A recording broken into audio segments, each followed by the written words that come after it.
guys, welcome to Brand X Reviews. It's Bond Rumour Control. First off, I just wanted to throw out there, because she was pretty big in the Bond franchise, Diana Rigg, who passed away last week. Very sad to hear that. Obviously she was quite old, but it was always nice to know that even though you've never met these people, they're still around. Certainly the same when other actors like Roger Moore passed away.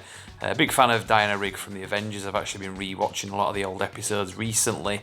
Patrick Macnee also passed away back in 2015 from memory, so just thought I'd throw that as a quick tribute anyway. So obviously the point of this video, the last few days these kind of headlines have been circulating. I say the last few days, it was Saturday when I noticed this, the 19th of September. Tom Hardy to be cast as James Bond after No Time to Die. The tabloids and online press just went mental for this. It was all over the place. Pretty much baseless, kind of came from just rumours. But as a Bond fan, a long time Bond fan myself, this is nothing new, these kind of baseless rumours, kind of reported as if it's fact, as if it's established. I mean, let's be clear here. Really, there's kind of three main ways of this kind of news getting reported. It's usually rumours, reports, and confirmed.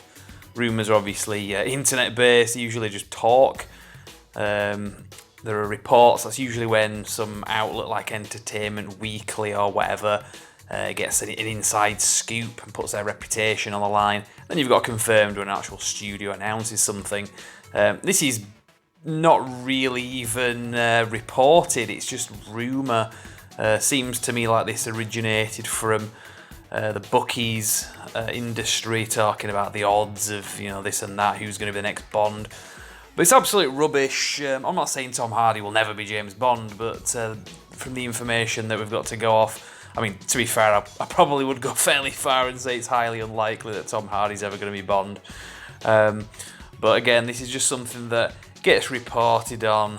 I don't know whether or not it's done as a tactical thing to get James Bond, the franchise, kind of out there in the public consciousness again, given that we've got a new movie coming out shortly. I don't really even think it's anything as conspiratorial as that. I think it's just basically, it is what it is. It's lots of internet talk and it's very baseless.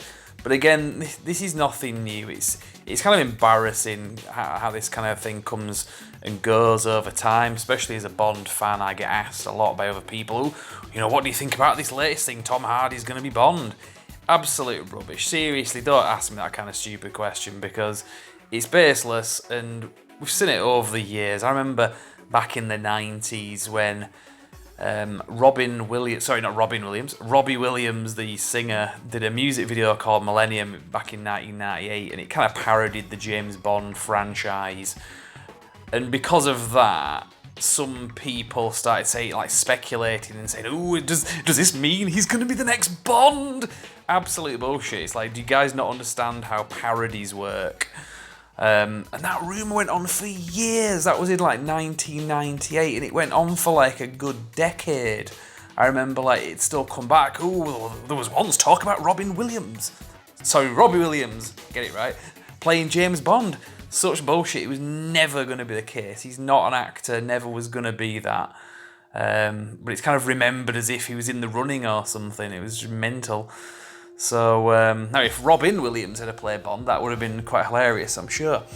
But obviously that was a load of rubbish, and there's been all sorts of stuff over the years where these things just get reported. I remember as well back in 98, this was back when The World Is Not Enough was still in production. There was a report that Ewan McGregor was going to play James Bond's son in that movie, and the last line of the film was going to be something along the lines of, "Without you, Bond, the world was not enough for him." And because the Ewan McGregor playing Bond's son was like a bad guy or something and dies, and totally made up. So again, this is the kind of thing that over the years you just get used to picking up on these things and realising that these kind of stories are just absolutely made up for the sake of either promoting some blog or a newspaper, tabloid, something along those lines. And as a Bond fan, you really know whether or not to pay any attention, and this is the latest example, and we're going to have plenty of it more to come. But even just the idea alone of Tom Hardy playing Bond, I mean, seriously, when these kind of things come out, think about it. He's 43 now. They're not going to be doing another Bond film for years, so let's say it's another 3 or 4 years. He's going to be 46, 47 when he starts out in the franchise, and they're going to want to keep him on for at least 10 years, so you're going to have like a Bond that's pushing 60. I know obviously Roger Moore did it, and that's one of the main things that people kind of laugh at over the years. That wouldn't really wash nowadays. So I don't think that Tom Hardy is actually going to play James Bond. Same with Idris Elba as well. I mean, I love Tom Hardy as an actor, he's great. I love a lot of his films. Idris Elba, very similar as well. Whether or not the black issue aside, his age is way too much of a problem for him to play James Bond. Not just the age that he's at now, but you've got to think long term as well. They're not going to sign a contract with somebody who's that old. So just get real, seriously. So anyway, we'll see what the actual developments are as this film comes out. No Time to Die, the next film, obviously. I'm looking forward to seeing that. Hopefully it does come out, because that was a big thing. I've done a video talking about that previously, about how that was one of the first things to me when everything that kicked off in 2020. That was when it felt like things were really getting ruined. Obviously we've got other issues other than cinemas getting shut and films not coming out, but that was a big pop cultural thing that a lot of people were on the same wavelength of disappointment when that film got delayed. So hopefully it does come out. So for now, I'll just leave it there. I think I've said pretty much everything I need to say with this video anyway. So for now, it's Brand X Reviews. You can follow us on YouTube, obviously, Facebook and Instagram. But for now, I will say thank you very much for watching.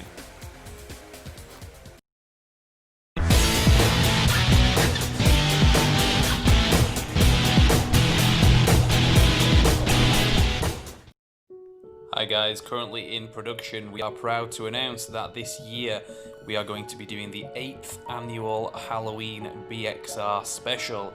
It's been pretty much a tradition on the channel ever since we began back in 2013, that every October leading up to Halloween night itself we do a video or a series of videos, usually it is the latter, talking about our favourite scary movies and other moments in pop culture history. You can go back on the channel and check out our previous ones. I'm going to set up a playlist in the playlists section for our Halloween series. This year, obviously, we're going to be continuing that tradition. I'm going to get myself, my co-review of the core, involved in this. It's currently in production, as I say, and there may even be some Topher jokes thrown in too.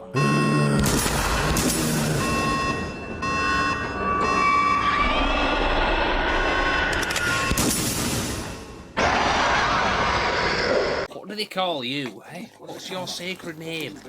Eh? They gave you a name. You tried to fucking bite me then, you rotten shithouse. She did.